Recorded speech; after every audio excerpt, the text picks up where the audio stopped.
चलिए आगे बढ़ते हैं अगली खबर की तरफ। स्ट्रेट ऑफ हॉर्मुज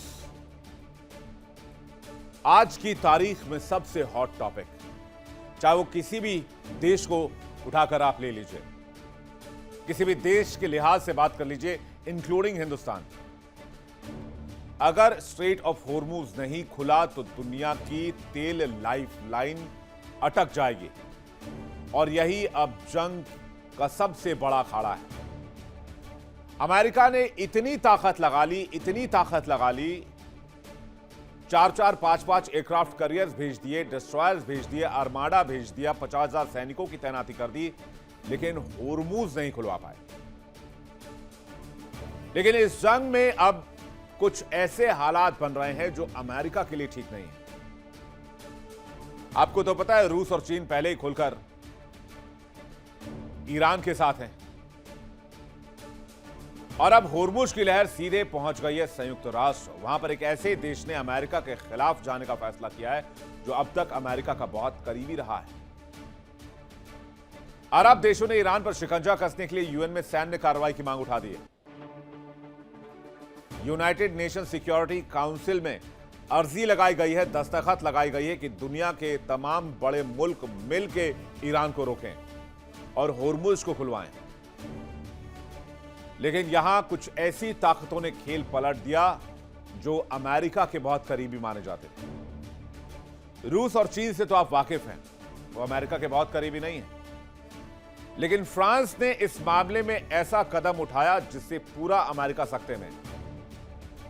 फ्रांस ने वीटो प्रस्ताव लगाकर इस मामले को ठंडे बस्ते में डाल दिया है। यानी फ्रांस ताल ठोककर खुल्लम खुल्ला अमेरिका के खिलाफ खड़े होकर यह कह रहा है कि हॉर्मुज में किसी सैन्य कार्रवाई की जरूरत ही नहीं है। यह अमेरिका का मामला है, अमेरिका समझे, अमेरिका इस जंग को लड़े, यह हमारी लड़ाई नहीं है।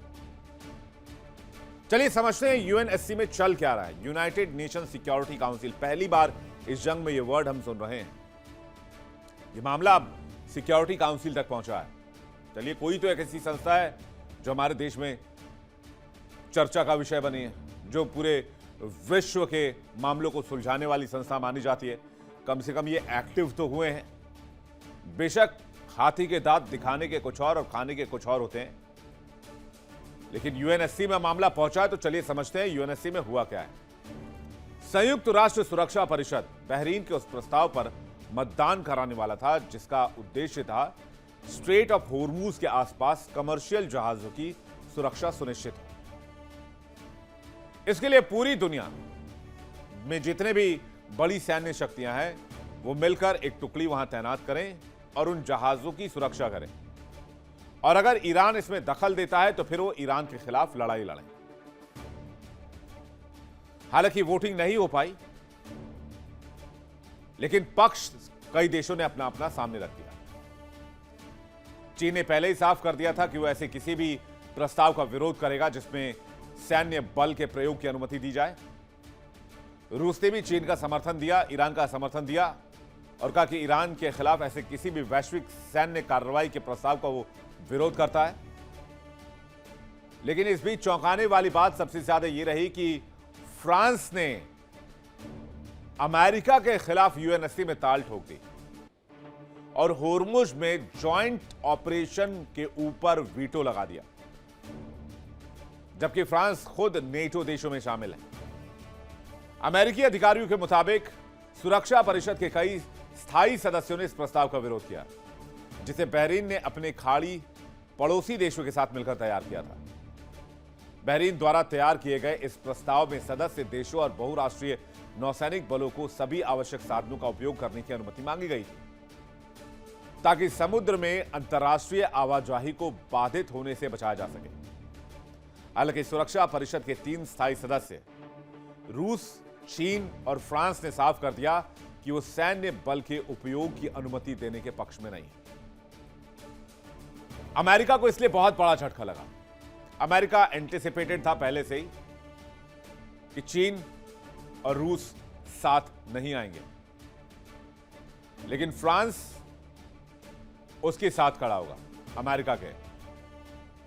और 2 मुल्क अगर अगेंस्ट भी जाते हैं तो 3 मुल्क इंक्लूडिंग अमेरिका इसके पक्ष में वोट करेंगे और इसे संयुक्त राष्ट्र सुरक्षा परिषद से आसानी से पास करा लिया जाएगा और उसके बाद पूरी दुनिया को ईरान के खिलाफ सैन्य कार्रवाई होने को मजबूर होना पड़ेगा। लेकिन फ्रांस ने पाला बदलकर अमेरिका को अपंग कर दिया। अमेरिका यूएनएससी में भी फंस गया। हालांकि जो वोटिंग होने वाली थी वो टाल दी गई अचानक। क्यों टाली गई इसकी कोई जानकारी अभी तक क्लियर नहीं की गई है UNSC, United nation security council की तरफ से। लेकिन प्रस्ताव बहरीन की ओर से लाया गया था। जाहिर सी बात है इस प्रस्ताव के पीछे अमेरिका है और अमेरिका बहरीन के कंधे पर रखकर बंदूक चला रहा है। इस प्रस्ताव को अमेरिकी समर्थन प्राप्त था। आधिकारिक तौर पर वोटिंग टालने की वजह गुड फ्राइडे की छुट्टी बताई जा रही है, लेकिन कूटनीतिक सूत्रों के मुताबिक इसके पीछे बड़ी शक्तियों के बीच मतभेद मुख्य कारण है। क्योंकि अगर यह प्रस्ताव यूएनएससी में वोटिंग के दरमियान गिर जाता तो अमेरिका की बहुत बड़ी किरकिरी होती, बची कुची साख भी चली जाती। खासतौर पर चीन, रूस और फ्रांस की आपत्तियों ने इस प्रस्ताव को आगे बढ़ने से क्लियरली रोक दिया है। अब बहरीन का मसौदा क्या है, आइए समझते हैं बहरीन मांग क्या रहा है। बहरीन नहीं मांग रहा, वैसे अमेरिका मांग रहा है, वाया बहरीन मांग रहा है। तो मैं एक बार क्लियर कर देना चाहता हूं, यह अमेरिका की डिमांड है, बहरीन के कंधे पर बंदूक रखकर। बहरीन ने संयुक्त राष्ट्र सुरक्षा परिषद यूएनएससी में एक प्रस्ताव रखा। क्या प्रस्ताव रखा? वाणिज्यिक जहाजों की सुरक्षा सुनिश्चित की जाए। प्रस्ताव में सभी जरूरी रक्षात्मक उपायों की मंजूरी दी जाए। कम से कम 6 महीने या नए फैसले तक इसे लागू किया जाए। इस मसौदे की खास बात क्या है? समुद्री मार्गों, खास करके स्ट्रेट ऑफ होर्मुज की सुरक्षा पर फोकस बढ़ाया जाए। अंतर्राष्ट्रीय व्यापार को सुरक्षित रखने की कोशिश की जाए। बहरीन को इस प्रस्ताव में खाड़ी देशों और अमेरिका का खुला सपोर्ट मिल रहा था। बताया गया कि प्रस्ताव के चौथे मसौदे पर साइलेंस प्रोसीजर के दौरान चीन, रूस और फ्रांस ने आपत्ति जता दी। इसके बाद अंतिम मसौदा तैयार कर लिया गया।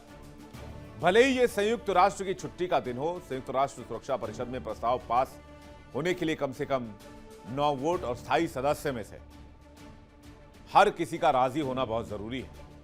अमेरिका, रूस, चीन, ब्रिटेन और फ्रांस में किसी का वीटो नहीं होना चाहिए। अगर इनमें से किसी एक कंट्री ने भी वीटो लगा दिया तो यह प्रस्ताव अटक सकता है। बहरीन ने आरोप लगाया कि ईरान होर्मुज में अंतर्राष्ट्रीय जो समुद्री मार्ग है उसको नियंत्रित करने की कोशिश कर रहा है, जो वैश्विक हितों के खिलाफ है और इसका कड़ा जवाब बहुत जरूरी है। अरब लीग ने भी इस प्रस्ताव का समर्थन किया। इस बीच ब्रिटेन ने 60 से अधिक देशों के साथ बैठकर इस अहम समुद्री मार्ग को दोबारा खोलने पर भी चर्चा की है। यानी यूएनएससी में जो एक कार्रवाई चल रही है वो अलग है। ब्रिटेन ने 60 देशों को एक साथ जोड़ा है और इससे कूटनीतिक हल निकालने की पहल की है। ब्रिटेन का यह मानना है कि लड़ाई से कुछ भी हासिल नहीं होगा, बातचीत के जरिए इस मसले को सुलझाया जा सकता है। बेशक ईरान, अमेरिका और इजराइल को इस रूट का इस्तेमाल ना करने दे, लेकिन बाकी दुनिया के लिए ईरान को इस रूट को खोल देना चाहिए और इसके लिए ब्रिटेन कोशिश कर रहा है। वहीं डोनाल्ड ट्रंप दोबारा हमले की बात कर रहे हैं। स्ट्रेट ऑफ होर्मुज को खोलने की कोई स्पष्ट योजना नहीं बताई गई, लेकिन इससे मुश्किलें बढ़ने लगी।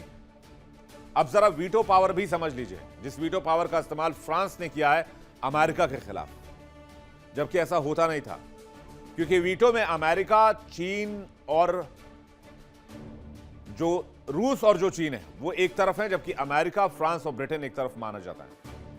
तो ये 5 देश हैं यूएनएससी में जिनके पास वीटो पावर है। हालांकि भारत के लिए वीटो की बात बहुत समय से होती रही है, लेकिन चीन इसमें बार बार वीटो लगाकर भारत की सदस्यता को रोकता रहा है। इस मुद्दे पर कभी और आपको विस्तार से बताएंगे।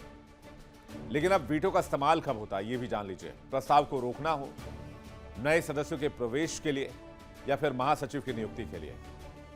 आसान भाषा में समझते हैं, मान लीजिए 15 देशों में से 14 हां कह दें, लेकिन कोई एक स्थायी सदस्य वीटो लगा दे, यानी कि ना कह दे, तो पूरा प्रस्ताव ही गिर जाएगा।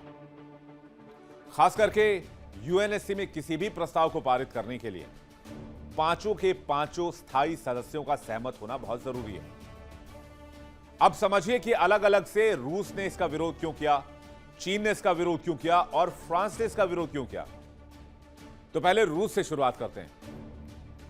रूस ने आखिर इस प्रस्ताव का विरोध क्यों किया? रूस का मानना है कि प्रस्ताव समुद्री सुरक्षा के नाम पर पश्चिमी देशों को सैन्य दखल बढ़ाने का मौका दे सकता है, यानी कि सैन्य हस्तक्षेप की झलक पश्चिमी देशों के प्रभाव में आकर असंतुलित हो सकती है। बड़ी वजह यह है। इसके अलावा रणनीतिक तौर पर रूस अपने सहयोगियों के हित को सुरक्षित रखना चाहता है। रूस और ईरान पुराने सहयोगी रहे हैं। अब चीन ने क्या तर्क लगाया वीटो के लिए? चीन का तर्क है कि बल प्रयोग की अनुमति देने से युद्ध और भड़क सकता है, जिससे पूरे क्षेत्र में तबाही मचेगी। चीन नॉन इंटरवेंशन पॉलिसी का समर्थन करता है। चीन का मानना है कि किसी भी मुल्क के अंदर किसी भी बाहरी सैन्य कार्रवाई का विरोध होना चाहिए।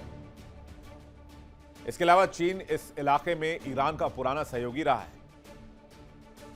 वैश्विक शक्ति संतुलन में अमेरिका के दबदबे को रोकना चाहता है और वो किसी भी कीमत पर नहीं चाहता है कि ईरान गिरे, तेहरान का किला ढहे और उसको अमेरिका कंट्रोल करे, क्योंकि चीन और ईरान के बीच बड़ी मात्रा में व्यापार भी होता है। खासकर कि ईरान बहुत बड़ी मात्रा में चीन को तेल देता है। अब आ जाइए सबसे चौंकाने वाले नाम पर, फ्रांस, इमानुएल मैक्रों। फ्रांस जो आमतौर पर पश्चिमी गुट के साथ ही खड़ा रहा है, लेकिन इस बार फ्रांस ने पाला बदल लिया इस मुद्दे पर और उसने अमेरिका के खिलाफ ताल ठोक दी। ये इमानुएल मैक्रों की खुली चुनौती है डोनाल्ड ट्रंप को। अब फ्रांस ने क्या स्टैंड में तब्दीली की, क्यों बदला इसे? प्रस्ताव में ऑल नेसेसरी मेजर्स शब्द पर आपत्ति जताई।